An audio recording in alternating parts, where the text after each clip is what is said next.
Allahumma sholli wa sallim ala sayyidina Muhammad ibn Abdullah wa ala alihi wa ashabi ajma'in. Yang kami muliakan, kami hormati Bapak Pembina sekaligus penasehat Darul Wanita Kemenak Kota Surabaya, Ketua Darul Wanita Kemenak Kota Surabaya, berikut jajaran pengurusnya.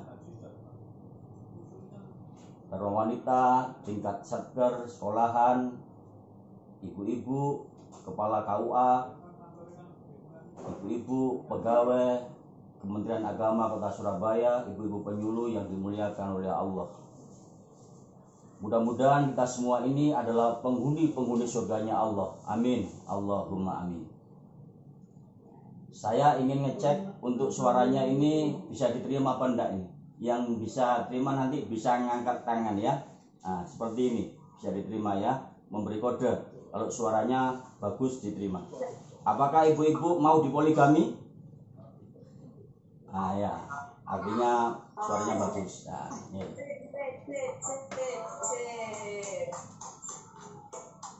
Saya hanya menceritakan ketika Rasulullah Shallallahu Alaihi Wasallam itu duduk di rumah Darul Arqam. Arqam itu sahabat Rasul, Darul rumah, makanya dinamakan Darul Arqam. Beliau bersama sahabat-sahabat pada waktu itu. Rasul mengatakan, wahai sahabat-sahabatku, siapa yang tahu ciri-ciri orang yang rugi itu? Ada sahabat yang menjawab, ya Rasul, orang yang rugi itu orang yang cantik tapi suaminya itu jelek. Ah, bukan itu kata Rasul. Kalah, bukan itu. Apalagi ya Rasul? Jadi saya mau bertanya, siapa orang yang rugi itu?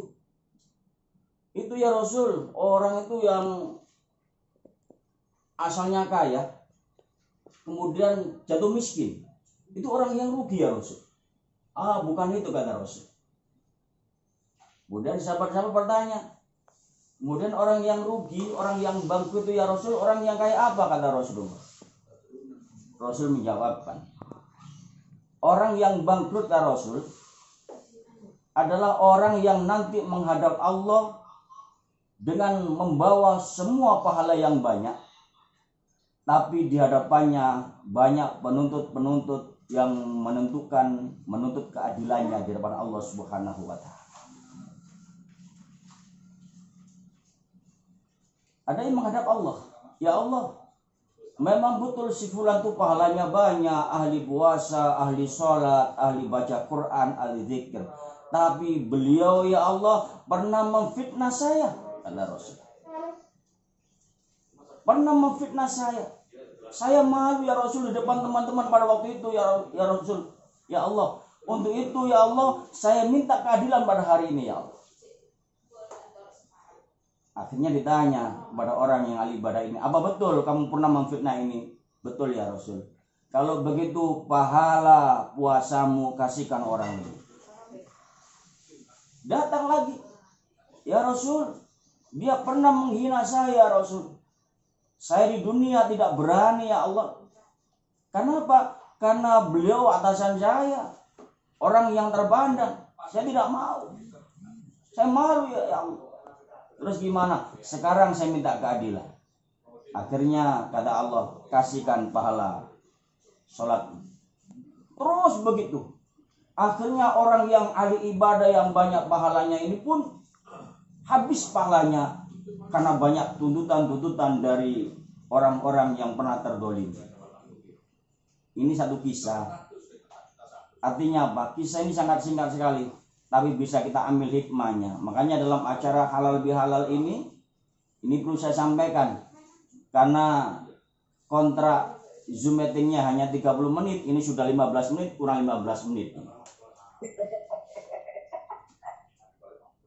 Artinya apa? Ibu-ibu, bahwa ibu-ibu jangan sampai nanti seperti yang cerita dalam ini, yaitu ibu-ibu yang bangkrut di hadapan Allah Subhanahu wa Ta'ala karena banyak salah dosanya dengan sesama. Contoh saja, salah kepada suami, Meskipun ibu umroh tiap bulannya, haji tiap tahunnya, baca Quran menghatamkan sehari hatam, kalau masih sering berani kepada suami, tidak syukur kepada suami, hati-hati. Haram hukumnya, masuk surganya Allah Subhanahu wa ta'ala. Diperhatikan itu. Wah, ini bapak-bapak yang dengar ini pasti mantu kayak Pak Andika ini. Kata ibu-ibu, tembelet, ya seperti itu. Artinya apa? Artinya dosa itu diawali dari pribadi. Makanya banyak bapak-bapak yang merasa tergolimi oleh istrinya nanti bisa nuntut di hadapan Allah Subhanahu wa ta'ala. Itu luar biasa. Maka ibu-ibu bisa menjadi orang-orang yang bangkrut di hadapan Allah. Bangkrut itu bahasa Belanda, bank sama crowd. Karena orang Jawa tidak bisa ngomong bangkrut, disingkat menjadi bangkrut. Itu orang Jawa. Jadi lot out, lot itu berhenti, out itu kerja, lot itu kerja, out itu keluar kerja, berhenti kerja. Karena orang Jawa itu tidak bisa ngomong lot out, laut, nah seperti itu. Itu orang Jawa. Orang Jawa itu senengannya yang singkat-singkat saja. Jadi sama dengan orang Madura. Jadi kepengen yang singkat-singkat. Makanya orang-orang yang biasanya sering yang singkat-singkat itu susah diatur. Makanya ibu-ibu tolong yang pertama, dosa salah kita di hadapan sesama harus kita maafkan pada hari ini. Supaya kita tidak termasuk orang-orang yang bangkrut di hadapan Allah Subhanahu wa ta'ala. Apalagi ini di musim pandemi, mohon maaf, musim pandemi ini orang serba susah, ya toh? Orang serba susah. Susah berpikir, susah bekerja, susah tidur, ya toh? Susah cari angsuran, serba susah. Nah, makanya ada siiran Jawa begini. Nang tretes mampir Madura, orang stres mikir corona. Allah Allah Allah, ngombe dawet ni sore uwit, dasi mumet gak duwe duit. Iwak bandeng pinggir bunglon, sing ceramah ganteng teko lidah kulon. Gawe pakaian pramuka coklat, Mas Andika pancen hebat. Beli kapak nang sepanjang, beli tebu nang Kalimantan. Orang laki-laki mata keranjang, kalau ibu mata hitam. Salatullah salamullah ala toha rasulillah. Salatullah salamullah ala yasin habibillah. Ala yasin habibillah. Yang kedua, ibu-ibu yang dimuliakan oleh Allah, ada pepatah yang mengatakan kun rabbaniyan wala takun ramadhaniyan. Artinya apa? Jadikan cintamu itu hanya kepada Allah, dan jangan jadikan cintamu hanya bulan Ramadan. Saya ulangi, kun rabbaniyan wala takun ramadhaniyan. Jadikan cintamu itu karena Allah, bukan karena bulan Ramadan. Artinya apa? Kalau cinta kita ini karena Allah, di bulan apapun, di hari apapun, di waktu apapun, ibadah kita tidak mengenal waktu. Selalu beribadah kepada Allah. Tapi kalau cinta kita hanya bulan Ramadan, ibadahnya hanya bulan Ramadan, baca Qur'annya hanya bulan Ramadan, infaknya hanya bulan Ramadan. Setelah Ramadan meninggalkan kita, biasanya kita pun jarang beribadah. Ketika ada panitia yang minta sumbangan ke rumah kita, Bu, mohon maaf, ini ada sumbangan Bu untuk masjid. Mohon maaf deh, ini belum bulan Ramadan. Lah ini yang naudzubillah min dzalik. Mengapa? Karena cintanya itu hanya kepada Ramadan, bukan kepada Allah. Untuk itu supaya kita ini tidak bangkrut, maka yang pertama adalah satu, saling memaafkan antar sesama. Saling memaafkan antar sesama. Orang minta maaf itu bagus. orang yang memaafkan jauh lebih bagus. Saya ulangi, orang yang minta maaf itu bagus. Orang yang memaafkan jauh lebih bagus. Dan lebih bagus lagi kata Rasulullah adalah memaafkan orang yang salah sebelum orang itu minta maaf kepada kita. Ngomongnya gampang, prakteknya susah. Apalagi ibu-ibu, kalau sudah pernah disalahi, didolimi, itu sampai 7 turunan itu masih teringat. Iku gara-gara wong sitok iku sing nindak aku, gara-gara si wong sitok iku sing pernah itu diingat ya terus. Nah, ini bulan Syawal adalah memaafkan jauh lebih bagus. Yang ketiga para jamaah adalah supaya cinta kita ini hanya kepada Allah, tidak bangkrut di hadapan Allah, adalah as-shaum la yantahi. Puasa itu tidak pernah berhenti. Biasanya Ramadan selesai itu kan kita bilang merdeka. Poso mari, THR metu, pasti riyoyoan. Nah, jangan seperti itu. Puasa tidak pernah berhenti. Di bulan Syawal ada yang namanya puasa bulan Syawal 6 hari. Ada yang berturut-turut, boleh selang-seling, tergantung keyakinan dan kemampuan. Setiap minggu ada puasa sunnah hari Senin dan hari Kamis. Setiap bulan Komariah ada akhir bulan 12, 13, 14 Komariah puasa sunnah. Dan masih ada puasa-puasa sunnah di bulan-bulan yang lain. Ada puasa Tasu'a, ada Muharram, ada Tarwiyah, ada Arafah. Maka puasa tidak pernah berhenti. Ya, bagi ibu-ibu mungkin masih ada puasa lain, yaitu puasa nyarutang, puasa kodok biasanya.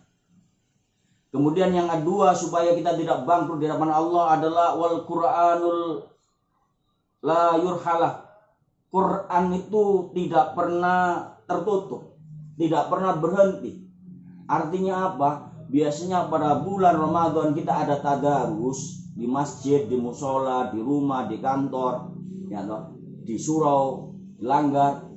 Tolong setelah Ramadan selesai di bulan Syawal ini bulan peningkatan. Tadarus baca Quran tetap harus kita galakkan, kita makmurkan, kita sosialisasikan. Mohon maaf ibu-ibu, saya ingin tanya, ibu-ibu buka Qurannya, buka saja, buka Qurannya sama buka HP-nya lebih banyak mana? Saya yakin lebih banyak buka Qurannya, tapi lebih banyak buka HP-nya. Rata-rata lebih banyak buka HP-nya. Biasanya ibu-ibu mau tidur, buka HP. Bangun tidur, buka HP. Nah, ini biasanya seperti itu. Tidak ada salahnya nanti setelah Ramadan selesai ini bulan Syawal, ayo tadarus kita galakkan. Masjid, musola, kantor, ya toh, di langgar, di soro, kita galakkan tadarus Al-Quran ini. Tidak usah banyak-banyak lah kita baca Quran. Sehari 1 ayat saja. A'udzubillahi minasyaitonirrajim. Bismillahirrahmanirrahim. Alif lam mim. Shadaqallahul adzim. Tutup lagi. Besok buka, tutup lagi. 1 ayat lagi. Saya yakin besok akan masuk surga bersama Quran sak mejo-mejo, sak duding-dudingnya. Masya Allah ya. Kadang sekarang ini orang diajak tadarus khatmul Quran susahnya setengah mati. Enggak tadarus, enggak pakai mic. Orang tadarusnya karena mic bukan karena Allah. Makanya hati-hati. Ayo, niat kita karena Allah. Yang ketiga adalah wal masajidulan ta'allaqah. Masjid tidak pernah tertutup. Artinya apa? Pada waktu bulan Ramadan sholat kita tepat waktu, ditambah qiyamul lail, sholat tarawih, sholat witir, bahkan ada sholat tahajud, sholat hajat, sholat tasbih, luar biasa, hampir tiap hari. Tolong, masjid tidak pernah tertutup. Artinya apa? Setelah Ramadan, ibadah kita, sholat kita, ayo kita galakkan, termasuk qiyamul lail, sholat tahajud, sholat hajat, sholat tasbih. Masjid-masjid jangan pernah tertutup. Tolong bapak-bapaknya yang jadi takmir masjid diingatkan, ibu-ibu, masjid jangan sampai ditutup, dikunci. Mohon maaf. Ya toh, kasihan orang yang mau beribadah akhirnya balik kucing, tidak jadi ke masjid gara-gara masjidnya ditutup. Itu besok kalau di hadapan Allah nuntut, saya khawatir nanti takmirnya akan menjadi orang-orang yang bangkrut di hadapan Allah Subhanahu wa taala. Saya pernah suatu ketika di Sidoarjo mau ceramah, akhirnya sholat isya di satu masjid. Sholat isya di satu masjid. Karena saya terlambat, saya makmum masbuk, imamnya selesai, saya masih nambah lagi 2 rakaat. Setelah salam, assalamualaikum, assalamualaikum, saya langsung dijawil sama orang yang di belakang saya. Pak, mohon maaf, masjidnya mau ditutup, Pak. Subhanallah. Saya mikir, belum zikir saya, baru salam, langsung dijawil, Pak, mohon maaf, masjidnya mau ditutup, Pak. Subhanallah. Saya bilang, kok ditutup, Pak? Iya, Pak, khawatir kotaknya hilang, Pak. Loh, apakah saya potongan orang yang maling kotak? Jangan khawatir, masjid jangan buka, kotak hilang tidak masalah, yang penting isinya tidak hilang para jamaah. Itu penting kita galakkan. Jangan sedikit ada orang yang sholat dicurigai, wah jangan-jangan ini pencuri kotak kemarin. Jangan, namanya suudon. Orang suudon itu tidak bagus, tidak baik. Ya, kita harus husnudon, punya prasangka yang baik. Wah, ini orang mau sholat, ini ahli ibadah, barangkali mau nyumbang orang ini. Nah, seperti itu. Coba lihat di Probolinggo sebelah kanan arah ke mana itu? PLTU itu, Python. Itu ada masjid yang bagus, tidak begitu besar, tapi luar biasa, 24 jam non-stop. Orang yang datang, maaf, dikasih kopi, dikasih teh, gratis, roti, sebagainya makanan. Kalau rombongan disiapkan tikar dan hambal yang empuk untuk beristirahat, gratis, itu gratis, tidak ada biaya. Dalam batin, Masya Allah, saya bersama rombongan ketika takziah itu, karena 2 mobil, mau kasih uang 100 mikir saya. Tehnya berapa, kopinya berapa, rotinya berapa, air wudhunya kayak hotel para jemaah, kamar mandinya kayak hotel, wangi bersih. Dan banyak orang-orang yang beristirahat itu memberikan sumbangan yang lebih di masjid itu. Ini yang kita harapkan nantinya, masjid itu tidak pernah tertutup. Kemudian yang keempat adalah wasodaqah maftuha. Sedekah itu tidak pernah tertutup, selalu terbuka. Kadang ibu-ibu kan takjil, memberi buka orang puasa kan hanya Ramadan saja. Orang sedekah bantu yatim, fakir, miskin biasanya hanya bulan Ramadan saja. Ingat ibu-ibu, si yatim, si miskin, janda-janda tua, itu butuh uluran tangan kita. Hidupnya 363 hari, bukan 1 hari. Hidupnya 56 minggu, bukan 1 minggu. Hidupnya 12 bulan, bukan 1 bulan. Ayo, kasih mereka sesuai dengan kemampuan kita. Ya Allah, kalau kita lihat anak-anak yatim, ya toh, itu baca Quran, dzikir, istighosah, mendoakan yang luar biasa. Makanya dibiasakan itu. Dibiasakan untuk bapak-bapak itu selalu menyantuni anak yatim. Jangan lupa setelah nyantuni anak yatim, bapak-bapaknya, Bu, ya toh, suruh ngelus rambutnya anak yatim seperti ini. Nah, dilus gini. Masya Allah, nak. Allah, nak. Kamu masih kecil, nak, sudah ditinggal bapakmu, nak. Tanya anak yatimnya itu oleh bapaknya. Ibumu si enom tanah. Nah, itu. Masih telek si enom, kasih modal buat usaha. Maksudnya begitu, Bu, ya toh. Kalau masih sudah tua, kasih jatah tiap bulannya. Nah, ibu-ibu tertawanya beda. Enggak lido, bukan seperti itu. Ya toh. Itu penting. Ya toh. Adalah as-shadaqah maftuha. Sedekah tidak pernah berhenti, apalagi dharma wanita. Ini penting. Saya lihat dharma wanita selama ini jarang ada membagikan takjil. Selama ini yang saya lihat jarang dharma wanita ini membagikan takjil. Tolong ke depan dharma wanita membagi takjil. Tidak hanya bulan puasa, hari Senin dan Kamis bagi takjil itu di kantor-kantor. Ya toh, yatim piatu. Saya dukung itu. Saya dukung luar biasa. Ya toh. Sedekah juga begitu. Ayo dharma wanita harus mempelopori. Ya toh, mempelopori setiap kegiatan yang sifatnya itu ibadah daripada Allah Subhanahu wa taala. Apalagi sebentar lagi ini Idul Kurban. Idul Kurban ya jangan lupa bapaknya didorong.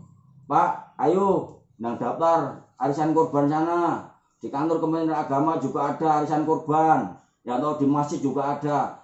Saya ngomong seperti ini bukan karena saya jualan sapi, bukan, tapi karena ibadah. Ayo berkorban, ya. Mengapa? Allah mengingatkan kita, inna a'tainakal kautsar fasholli lirabbika wanhar inna sa'rabbuk. Ya, diingatkan oleh Allah. Kita harus berkorban. Ayo, bersama-samalah kita berkorban, bersedekah, membantu yang lemah, ya toh. Apalagi di Kemenak Kota Surabaya ini banyak janda-janda, itu harus kita santuni itu.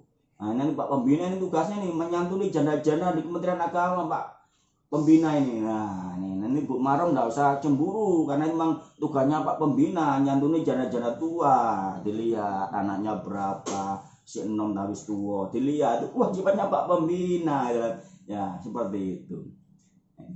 Kemudian yang kelima, wassolatul mukhafatoh, sholat yang selalu terjaga. Kalau kemarin pada waktu bulan Ramadan, sholat kita itu luar biasa, sholat tepat pada waktunya. Bahkan belum waktunya kita sudah siap-siap, ya toh. Ketika saya ditanya orang Islam disiplinnya kapan? Disiplinnya ya pada waktu bulan puasa, ya toh. Belum waktunya maghrib sudah di depan TV, di depan meja, disiplin mereka. Disiplinnya bukan kepengen sholat tepat waktunya, tapi kepengen buka puasanya itu. Nah, ini naudzubillah min dzalik ya. Sholat tepat pada waktu itu yang penting. Ya. Kemudian yang terakhir, wal ajru la yang qati'u. Pahala itu tidak pernah putus. Famay ya'mal misqala dzarratin khairan yara, famay ya'mal misqala dzarratin syarran yara. Setiap kebajikan akan ditulis oleh Allah meskipun sekecil apapun, kebaikan juga begitu.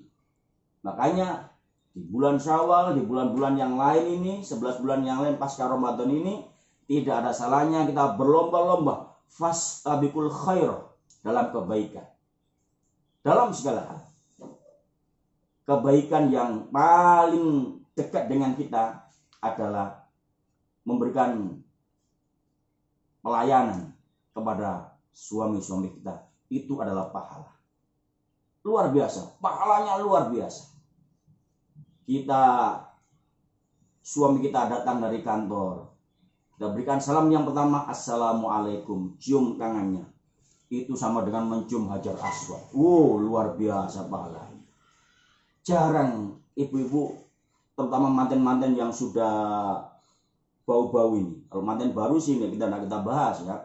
Kalau manten yang sudah bau-bau ini, wah ini yang perlu di branding lagi, ya toh. Psikologi rumah tangganya itu penting, ya, pahalanya luar biasa, ya toh. Serba menyiapkan minum suami yang sedang pulang dari kerja itu berpahala. Kadang suami pulang dari kerja, istri tidak ada. Suami tanya, mana mamamu? Nggak ada ya. Naik odong-odong ya sama adik tadi. Loh subhanallah, naik odong-odong sama cucunya. Suaminya nggak tereken. Naudzubillah min dzalik. Ya toh. Kadang mohon maaf, suami di rumah ini jangan sampai ibu-ibu terjadi. Suami di rumah, ibu-ibu perawatan tubuh. Contoh saja, ya toh, pakai masker. Contoh saja, pakai masker, Pak. Matanya ini ditutup dengan timun seperti ini, Pak. Nah, seperti ini. Subhanallah, ya toh. Pipinya ini diblabur yang apa tuh ya, yang putih-putih kayak abu itu, Pak. Matanya sudah ditutup timun, pipinya itu dikasih abu. Kata suaminya, kok kayak mak lampir deh. Ya Allah, medeni. Suami tidur sama istri itu tidak membayangkan dengan istrinya, tapi dengan pocongan. Subhanallah, wedi karepe dhewe ya toh. Kata suaminya, ini sama dengan menghadapi sakaratul maut ini. Tolong ibu-ibu nanti merubahlah. Bolehlah kita maskeran, perawatan ketika suami tidak di rumah. Ketika suami di rumah, pakai yang terbagus, yang terbaik. Nah, seperti itu.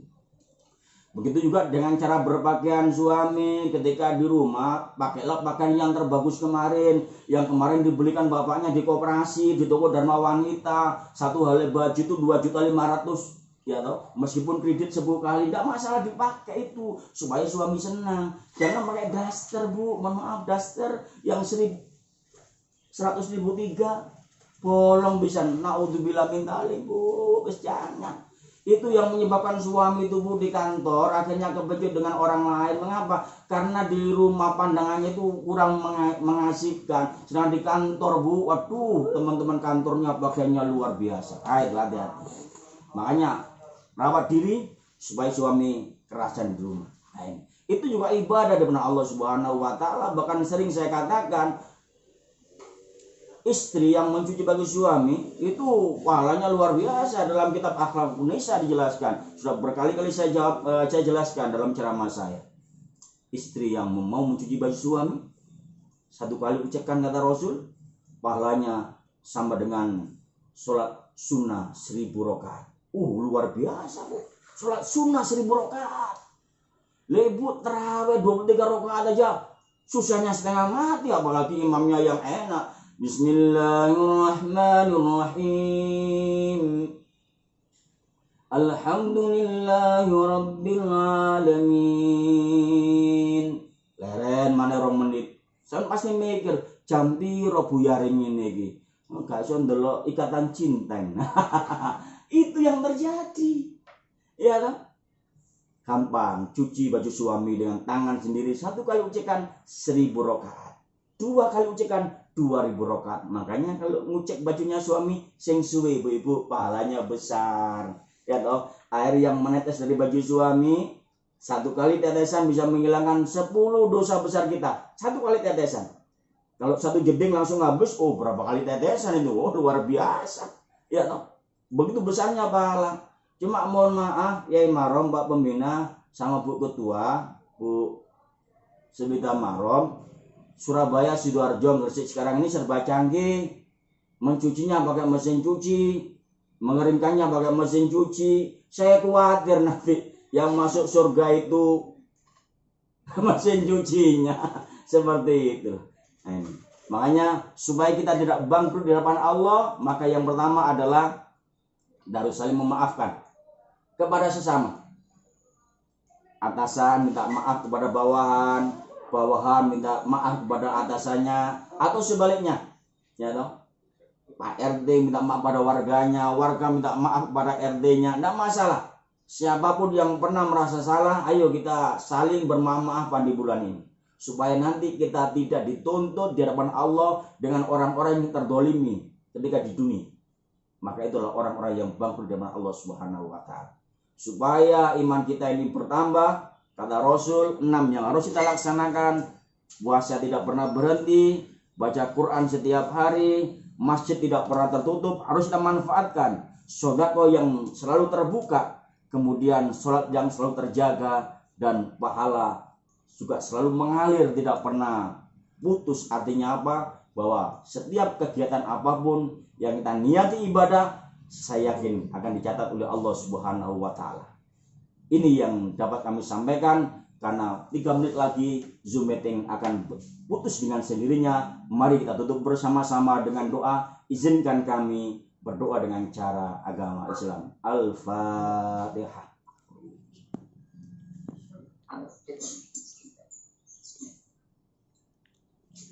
A'udzubillahi minasyaitonirrajim. Bismillahirrahmanirrahim. Allahumma shalli wa sallim ala sayyidina Muhammad walhamdulillahi rabbil alamin. Allahumma shalli wa sallim ala sayyidina Muhammadinil Fatih lima ukhliqa wal khad lima sabab nasiril haqqi bil haqq wal hadi ila siratikal mustaqim wa ala alihi haqqa qadri wa miqdarihil adim. Allahumma rabbana taqabbal minna salatana wa siyamana wa kuluhum jamil ibadatana fi syahri Ramadan ya Allah ya arhamar rahimin ya Rabbi bil Mustafa balligh maqasidana waghfir lana ma madha ya wasi'al karami. Allahumma ftah lana abwaaba rahmah wa abwaaba nikmah wa abwaabal quwa wa abwaabal khairat. Allahumma ftah lana bi fuduhil arifin bi fuduhil hakimin fi fuduhil alimin. Rabbi ja'alni muqimas shalah wa min dzurriyyati rabbana wa taqabbal du'a. Rabbana atina fid dunya hasanah wa fil akhirati hasanah wa qina adzabannar wa adkhilna jannatal abrar ya aziz ya ghafar. Subhana rabbika izzati amma yasifun wassalamu alal mursalin walhamdulillahi rabbil alamin. Alhamdulillah, demikian yang dapat kami haturkan. Kupat isine sego menawi lepat nyuwun pangapura. Gunung Agung, Gunung Galunggung, Gunung Sari termasuk nama-nama gunung yang ada di Indonesia. Wallahul muwaffiq ila aqwamit thoriq. Assalamualaikum warahmatullahi wabarakatuh. Waalaikumsalam.